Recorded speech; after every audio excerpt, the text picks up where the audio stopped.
was the best time for a panel. But then he also put them on Monday, and they were unhappy about it. And he said, well, you don't have the last panel. And he said, well, who does? Mike said, I do. I'm doing it on silver bullets. And there was a little pause. Now, I'm listening to this conversation. I'm saying wrong. There's a little pause, and I saw Mike's eyes go wide. And he said to kill werewolves. And there was a little pause. And what I wasn't hearing was, they said, well, why would you build silver bullets? And he said, to kill werewolves. And the guy on the other phone, who, mind you, builds zombie-killing weapons, says, there aren't any werewolves.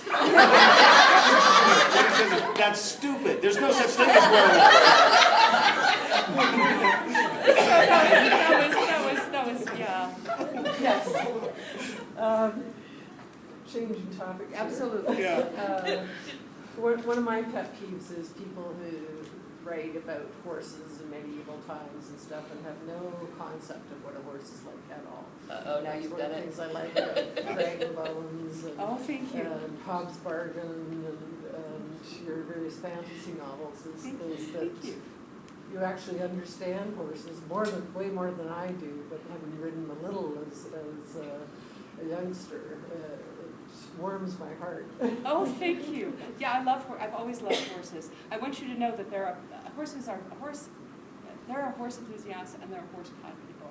And I want you to know that I know horse pod people who are very upset with me because I haven't gotten it right. Because horses are much smarter than what they are in my stories. So, you can't please everybody, right? But these are I represent the horses the way I know them. I will say that they are smarter than most people think. I have this nasty, horrible gray gelding, and I love him. He's beautiful. I love him. He's so much fun to ride because he's so liked. But he is a rat bastard, and he's worse. He's worse with the horses. With people, he's a dog, but with horses, he's horrible. And we were in Montana, and our house is this house, and then we got a triangular yard, and then there's 40 acres that's fenced. So really, we're fenced off from the horses. The horses weren't fenced off from us. But they had managed to break the gate because our yard had better grass than the 40 acres they had. And I had two mares. I had the only stupid Arabian I've ever met. She was a rescue horse, and she was dumb as a post. And my Mustang, which is also a rescue horse. And they're in grazing in the yard. And I'm standing over by the hay barn, which is about 50 yards away. I mean, it's a pretty good distance. And Speck, my gray gelding, is sitting there with his hip cocked. And he looked at me, and he looked at those two horses. And he looked at me again, and he waited till I met his eye. And he went trotting down to them. He chased them around the house once. And then he trotted back up to me, stood in the same place, cocked his hip, and looked at me, and watched the two horses run around the house. Still penny. It was the funniest damn thing, and it was absolutely on purpose. Same horse. Our new hobby is Okay, yeah, this was great. So we have taken leave of our senses, and we're trying to build a 50-foot carousel. On the cheap. On the cheap. Let me tell you, on the cheap in the carousel world means something entirely different than I thought it meant. But we're doing all of the work that we can possibly do on this thing.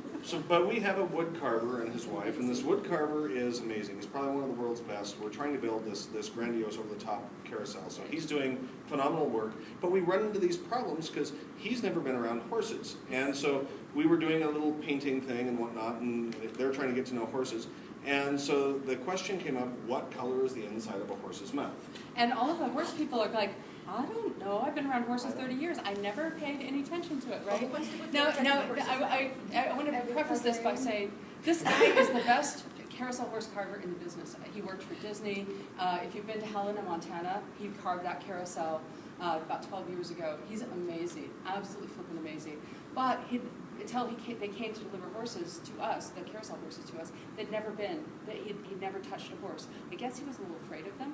I was walking out to the pasture, and everybody else was gone, and he said that to me, and it just kind of bounced off my head, because the idea that you'd be afraid of my ponies, it's just like, so I took him into the pasture. Terrified of horses, and he's walking up to the pasture and trying to say, I'm a little nervous about horses because these aren't And I shoved miniatures. him These are full size. These are full size horses. And my ears are bigger than And we usual, didn't have them at that point in time. They weren't separated.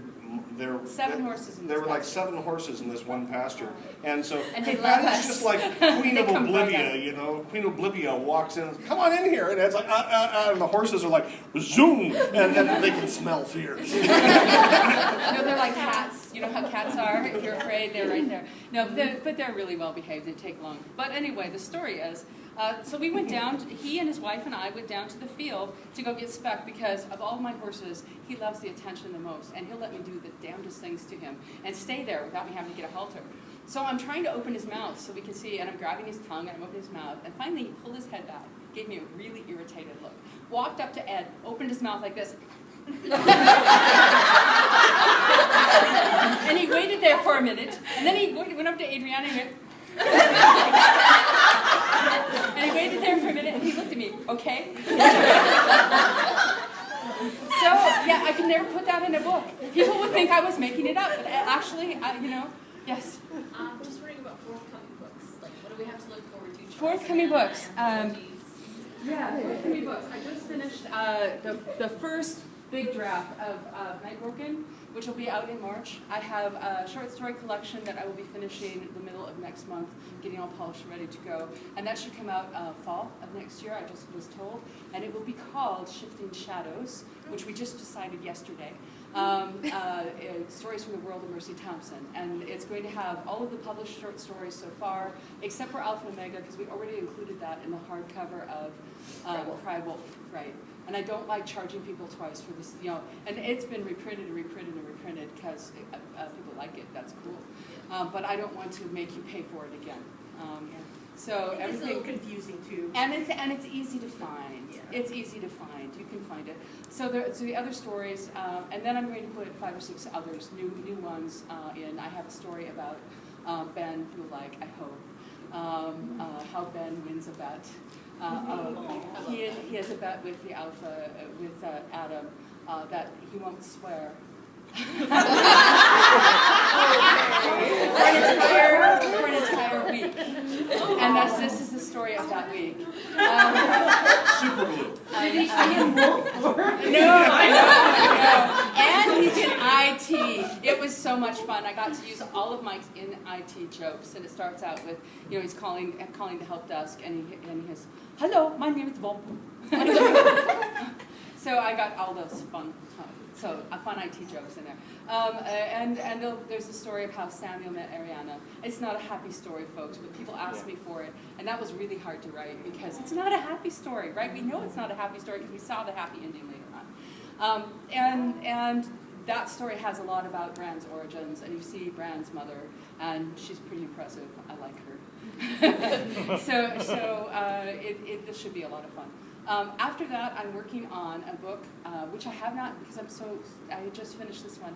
I really wanted to finish the short stories before I decided. This book, I can write about anything as long as it's in the Mercy Thompson world, this is really cool. I'm voting for Tom and Moira.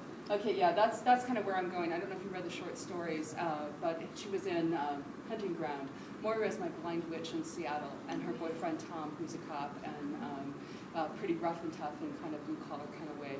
And I just really like them. Because heaven knows you need another spin-off that's 5 years between books. And she's a real witch in both senses of the word, and I like that too. She's pretty sharp-tongued, so that'll be fun. I'm not sure. And the reason I want to wait till after I'm finished with the short story, because they have a short story I haven't written yet, and I want to see how that feels. If that feels like I want to leave them there, then I'll do something else.